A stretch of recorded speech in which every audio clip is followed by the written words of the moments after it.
We were divorced at one point.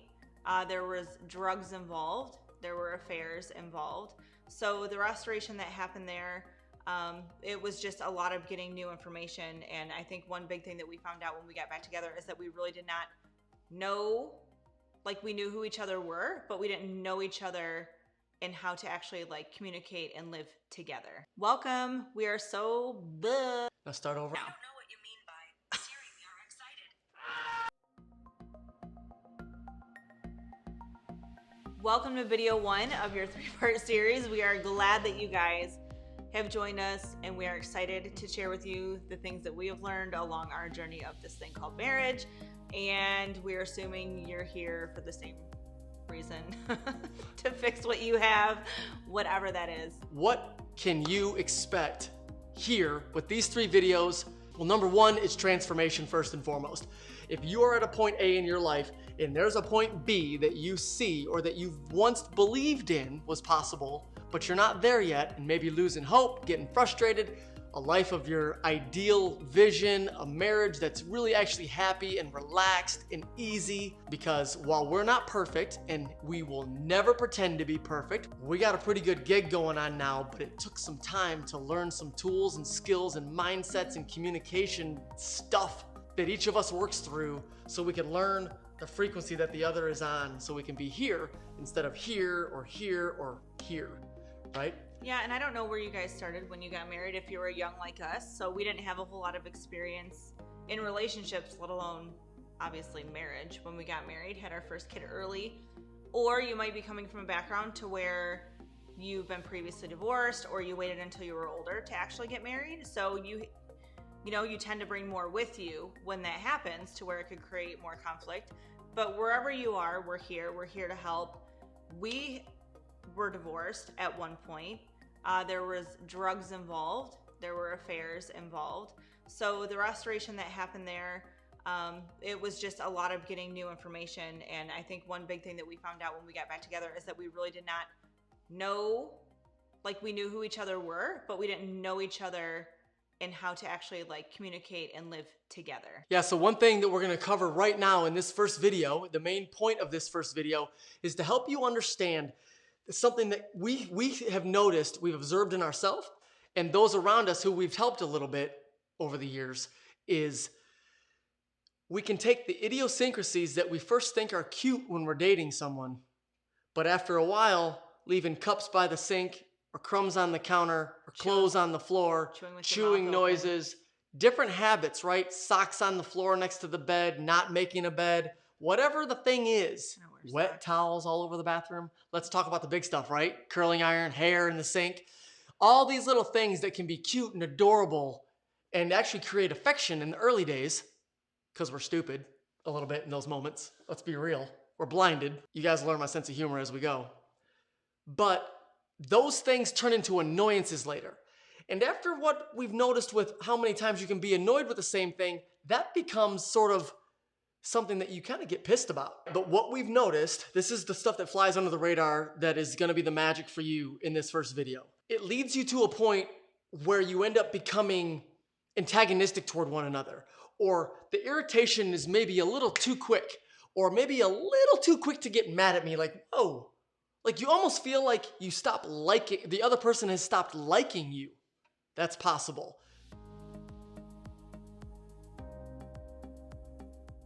But what's going on is this.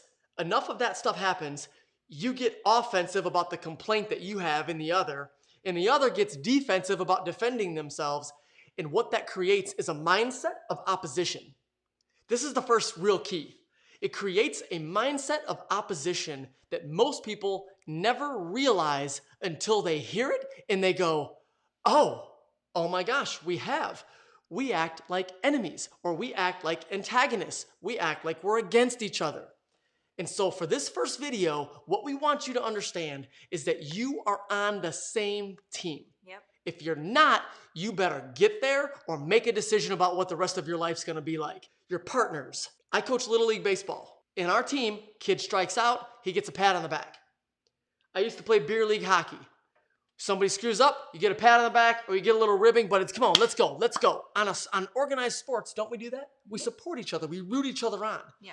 So that's why this first video is called Home Team, because you may have forgotten that you're on the same team. How did we handle that a little bit? Well, it helps to start off the conversation that way. Just when you sit down with each other. Plainly, right? Yeah, when you sit down with each other to have those hard conversations, just state we're on the same team.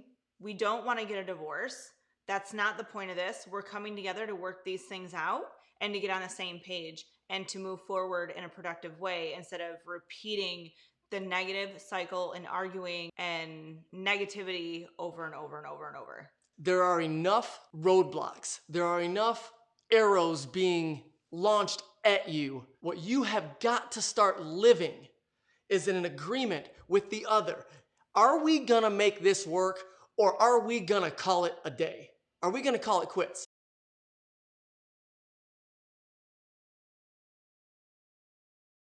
Most people need to buck up, come to the same page. 100%, 100%, 50-50 marriage is garbage, 50-50 relationships is garbage.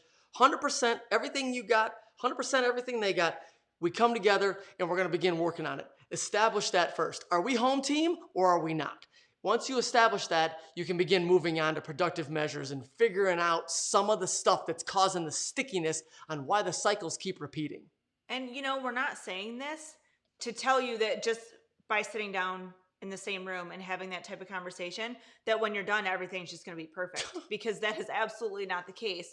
And I know you might be sitting there thinking like, wow, yeah, easier said than done. Have you been in a conversation with us? Have you been in the same room when these things are brought up? But you guys really have to come to the agreement that when you sit down to talk to each other and you are on the same team, that you're not going to get defensive. You're not going to assume. You're going to take what the other person's saying as truth, right? As what they're meaning by what they're saying. You're not going to read into it, or be offensive or attack or anything else. You guys are in it together, and it will absolutely be the start of repair. You're committed to emotional maturity in these situations. Yes. You have to make these agreements out loud. Write them down on a piece of paper. Do exercises like this. If the first thing you do is you have the discussion. Are we gonna make this work? Are we both committed to being happy as a couple? Forget the kids for a minute. Forget the jobs for a minute. You, me, are we committed to us? If everything else burned to hell, if everything else collapsed, and if that was the case, you and me, are we together till death? Do we really want to do this? Provided we can get our act together, provided we can be happy and stop fighting like cats and dogs and constantly like enemies? Yes or no? If the answer is yes, then you start getting into these things. We made actual out loud literal agreements. I won't get defensive because I'm for you. If I come to you and my tone's a little bit squirrely, help me see that. I promise I want to communicate to you better. I don't want you to be offended by the way that I'm approaching you, because like one of our best friends, Danya, says, she goes, I like the message, I hate the delivery. Get it? Like, I think a lot of us feel that. You make an agreement that you're gonna work on your part of that tone, and the other is gonna work on, okay, I'm not gonna get defensive about your tone, or I'll remind you, but we're on the same team, I'm for you. And when you start conversations like that, the peace that ensues, woo. Yeah, and if there are things that have happened that are difficult for you to come to them because you're afraid you're going to be too emotional, then that's the conversation you need to have first. Yep. Like, oh, I feel really Say hurt it. when you do this, or because you need to be able to feel safe in order to have those open and vulnerable conversations. And if you feel that you're just going to get torn down and that's why you don't say things, or that he doesn't listen, then it's not going to happen. No chance. So the lines of communication need to be opened, and the honesty needs to be there. Yep.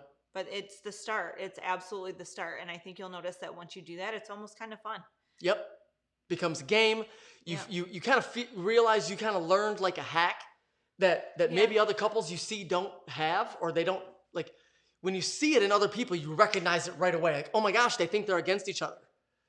Oh my gosh, they're acting like antagonists. They're acting like enemies. But the root is underneath, and that's how we pattern interrupt these things.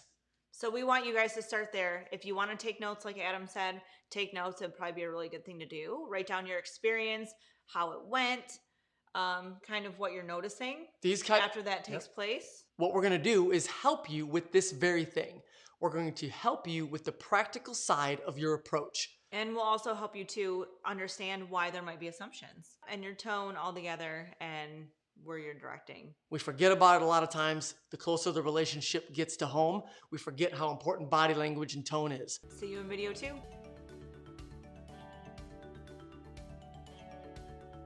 What happens when one of the two, or maybe both, are difficult to approach? And he just looked at me and he just said, "Do you want a divorce?" And I just looked at him. I'm like, "No."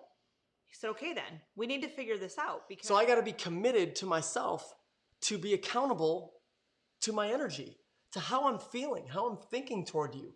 That checks my behavior more often than not. yeah. Welcome. We are so blah. Now start over and say, welcome, guys. Do the whole thing again. I want a second take to choose from. And able to share it with you guys to hopefully improve whatever you have going on right I now. don't know what you mean by Siri, we are excited. Where did that come, I had to get it where out. did that come from? Babe, I want to cuss so bad. why? We've noticed, we've observed in ourselves, and we've observed in, is that the word? Observed? I think you skipped the B. I skipped the B. Observed. So we're going to observe all sorts of things together. Anyway, it's getting ridiculous. One thing we have observed, Noticed. one thing that we did notice in ourselves. Is that it? Want me to say more?